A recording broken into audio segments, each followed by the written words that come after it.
Hello and welcome to the Dance Equations channel. If you're familiar with some of the work I've done, you know that I combine dance with mathematics. If you'd like to know more about that program, please go to my website, danceequations.com. Today though, I'm just going to do a run through of some very easy exercises for those that have never taught dance before. So this next series, I'm going to focus on teachers who've never taught dance before and how do you introduce a dance class. Let's go through the steps that you need to teach. First, warm up. I like to get my students in a circle. I like to move them as many places that I can within the dance space to keep them active. So starting in a circle, moving to a line, then maybe spreading out, keeps the class moving. You want to keep the class moving as much as possible, so you really want to have your music set and the parts of your class. I like to start with warm up, then I move into steps, then I tell them they will have a break, a water break, then I'll move into choreography, then freestyle and cool down. Okay, so warm up, really basic. Just get them in a circle and start moving to the music. Either you're warming up your knees, your ankles, your shoulders, head, twists, anything that can just go through the whole body all the way down. If you set those up beforehand, then you'll be ready to go. After warm-up, I like to spread the students out in the space. I stand at the front, and then that's when I teach my steps. Again, have the steps that you want to teach ready and prepared, and they don't have to be complicated. They can be just simple steps to the side, step in front, something with the arms, right? I always like to get them to say stuff like, oh yeah, and move the body. Try to just incorporate movements that you can that might give them a little coordination in the feet, a little isolation in the shoulders. There's plenty of other channels that you could look to as well for just hip hop steps or hip hop routines that are out there. But I say stay simple and do movements that you think you can do. The most important thing is just keep it moving. So the more prep you have with your steps and then with your music, the better you are. After you run your students through the warm-up and then the steps, I like to give them a little break. So typically I ask that students bring water bottles. They have a little chance to drink some water or do a bathroom break. That way they're not asking in the middle of the lesson when you're trying to keep things moving to go to the bathroom. So usually I give a little break, and I also encourage them to stretch in between and take care of their body after kind of the warm-up phase. Another thing I like to do is incorporate exercises, so just strength training. So you might want to do that after the warm-up or after learning some of the steps. That's up to you. But one thing I like to do is I have this big dice. It's fun. The kids like it. We stand in a circle. We roll the dice into the center of the circle. We see what number lands on it, and then that's how many reps we do of whatever exercise we're doing. So this landed on a 6. If I'm doing 6 jumping jacks, then I have 6 jumping jacks to do, and then I hand it to the next student to roll it into the center. Doesn't always stay.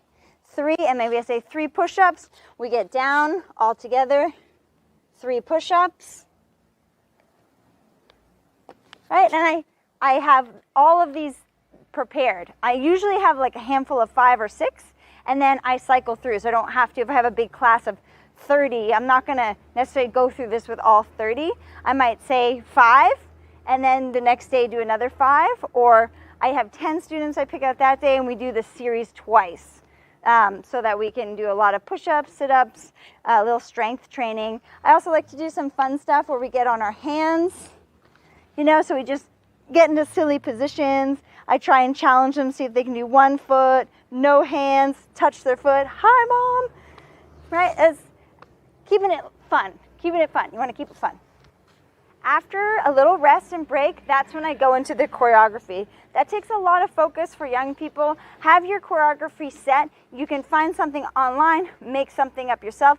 It does not have to be complicated, especially with beginner dancers. You're learning maybe at the same time as your students, or maybe some of them have some experience in dance, and you can ask them, what step should we do next? And you can build the choreography as a class. Always introduce a step.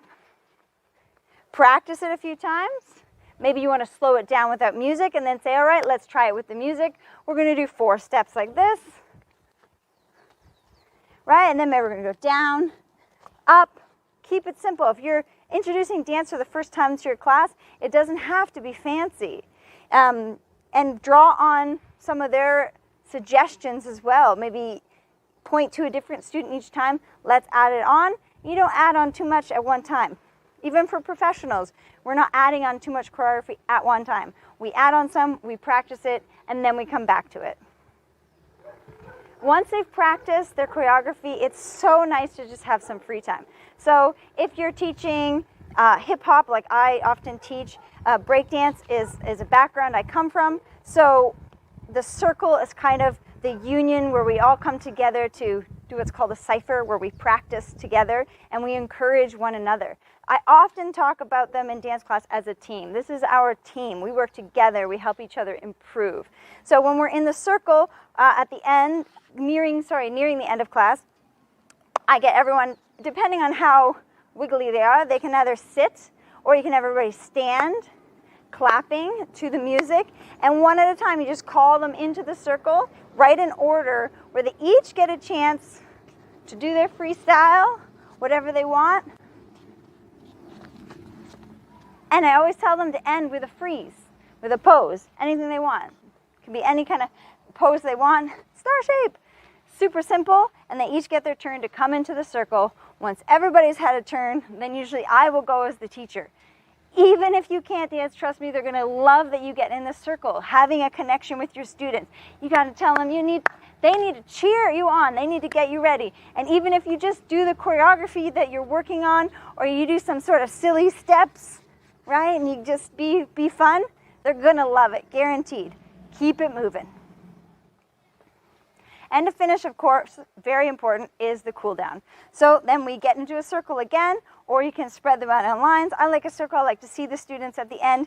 And we finish with simple cool down exercises, maybe rolling the shoulders, rolling the head, stretching the arms, okay? Holding each position, of course, stretching forward. Sometimes I like to get them to go into a circle and touch foot to foot, so that we'll be in a big circle with feet. I call it making a star.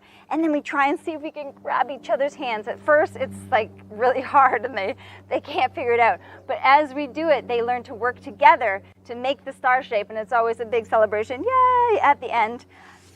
To finish the class, I always like to hand out stickers to say you did a great job. They really appreciate that.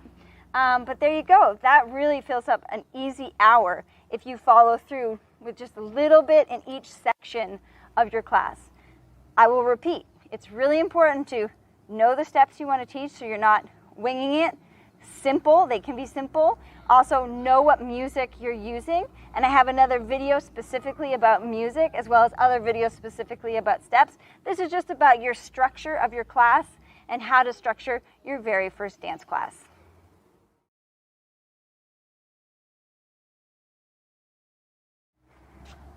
Okay, little bonus here. I kind of focus on a dance class more of urban dance with like hip hop or maybe house dance, but you don't necessarily have to have a specific style either. Creative movement is one of your most useful tools as well, especially as a non-dancer. So in a creative movement exercise, sometimes instead of doing the warm-up structure I just explained to you, I will do a creative movement warm-up, and that's super simple. So imagine this, my trusty cardboard here is our dance room. I'm gonna have everybody stand equal distance apart. So same distance from each person. Take some time to help them figure out what that means. I don't want them to do this.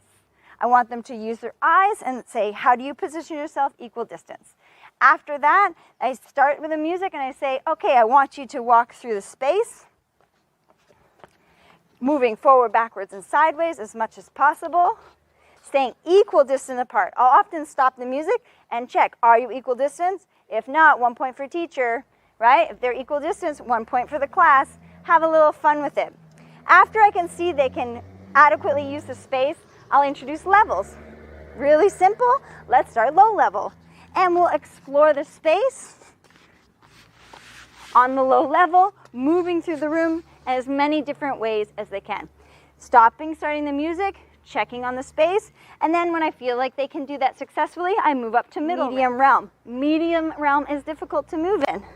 It's not always easy to be in between high and low. And how can you make it interesting without just doing this?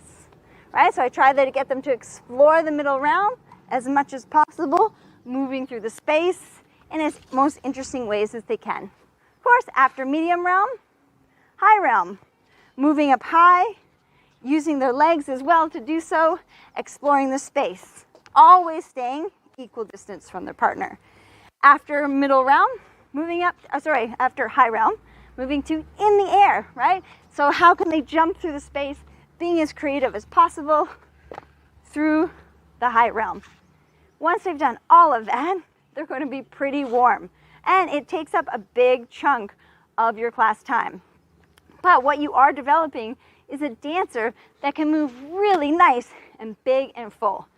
Now that we've established how to use the space, low, medium, high realm, in the air, we're going to combine it all together. I usually describe this as a scribble, as if they're moving from one position down to the low, always connecting their movement.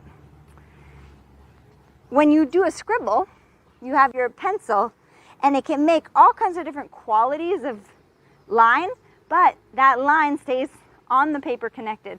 So in the same way, you can explain that you have to move through all the realms, staying as connected as possible.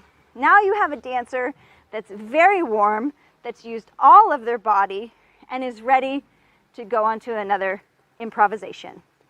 We have just focused on more of a warm-up improvisation, establishing the rules of our improvisation, what we call a structured improvisation, where they're using the space and then we use levels. What you can also do at this point, when they really understand how to use the space and how to work with each other, is introduce qualities of movement.